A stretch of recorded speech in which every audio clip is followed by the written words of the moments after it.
Two in one. Larissa is tall Russian woman in top bitch temperament. Her face radiates permanent anger for no visual reason. Maybe her life was not even been so good, or maybe she put something just following some orders to hate everybody. I first met her a couple years ago while walking my dog in the neighborhood. We were walking the dog towards her, but before we got closer, she started screaming, take your stupid dog away. My dog will kill yours." "Okay, no problem. You want to avoid contact? That's fine. We have other dogs to play with." From time to time, I would see this angry woman and her aggressive dog from the distance, and each time we choose the other side of the street to avoid her. Approximately a year later, passed through the narrow line, we found ourselves face to face. Surprisingly, both dogs behave almost indifferently. The woman dog is a big, hairy Chow Chow mix. It was end of summer and the dog was covered with thick, dry fur coat. Business is business, and the new customer to our grooming salon would be a good thing. As politely as I could, I invited the woman to check out our services. She replied, "Which grooming salon do you mean? Is this blah blah blah on the Avenue X?" I was there once, and it's the worst place I ever saw. The female groomer there is a bitch, and the male one shouldn't be permitted to work with animals. The receptionist there is nasty as hell, and the whole place is dirty. Why? One can only imagine how I felt being a manager of that place. "Okay," I said, and backed off.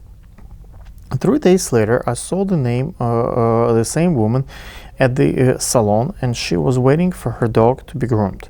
It's easy to imagine the extent of my surprise. I called my receptionist into office and asked her privately, "What's this all about?" "Do you mean Larissa in the waiting room?" asked the receptionist. "She's been our customer for about 2 years. She visits us twice a year for grooming and once a year for vet checkup. Each time she complains about everything. She argues with everybody, but then she comes back. No need to mention that she never tips the groomer or even give a smile or thanks. It happens people are different and they can be bitchy. It's their right in a free country. Also, business is business, as long as she pays her bill, her attitude is okay with the management." After a while, the woman and her dog disappeared from my neighborhood. Curious about this strange customer, I checked the dog and I discovered that she had changed her address. But she continued to come to our office once or twice per year.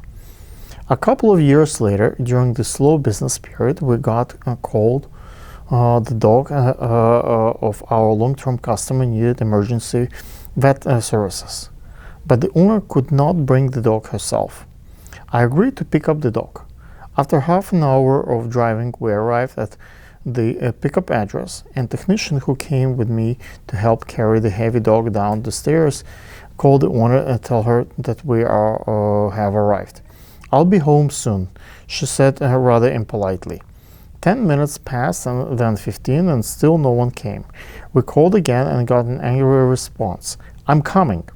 Another 10 minutes passed before my old friend Larissa turned the corner and approached the building carrying a couple of grocery bags containing all of jars of milk. Another 20 minutes and we were on our way back to the office. Of course, Larissa gave my technician a hard time. He was handling the dog incorrectly, forgetting to put soft pillows under his head, among other things. Nothing in the woman's temperature had changed. There was traffic jam and we spent twice as much time on the road going back. To survive our close proximity in the confined space of the car, I asked a few obvious questions. What happened to your dog? How have you been feeling recently? How comfortable are your dogs? And turned out she had 2 now at the new address, and so forth, and so on. Suddenly, I was talking to a completely different person.